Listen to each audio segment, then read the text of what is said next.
Nagkarambola ang ilang sasakyan sa bahagi ng EDSA sa Quezon City. Ilan sa mga nasangkot ay bahagi ng medical team na galing sa traslasyon duty. May unang balita si James Agustin.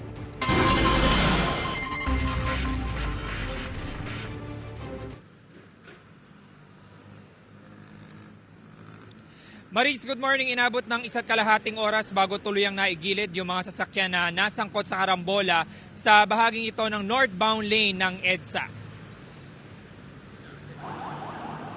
Natanggal ang bumper at nabasag ang headlight ng isang dump truck matapos sumalpok sa van. Nangyari ang aksidente sa northbound lane ng EDSA, paglampas ng Dario Bridge sa Quezon City kaninang alas 13:30 na madaling araw. Sa lakas ng pagkakabangga, nabasag ang salamin sa likurang bahagi ng van. Tinumbok naman ng van ang nasa unahan nitong kotse. Sakay ng van ang 10 miyembro ng medical team na galing sa deployment sa traslasyon ng Poong Nazareno sa Quiapo at pauwi na sa Caloocan. 6 sa kanilang nasaktan at dinala sa ospital. Sa imbestigasyon ng mga otoridad, nakahinto ang kotse at van sa U-turn slot nang mabangga sila ng truck. Galing ang truck sa Pasig at magde-deliver sana ng Panambak sa Bulacan. Sabi ng truck driver, nakaidlip siya habang nagmamaneho. Napaidlip ako. Hindi ko na napansin, nakatigil na yung nasa harap ko. Mabilis ba takbo niyo? Paano?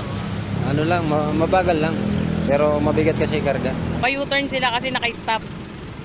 Ito naman, hindi napansin, nakaiglip daw. Kaya hindi napansin na may sasakyan sa unahan. Nadali sila.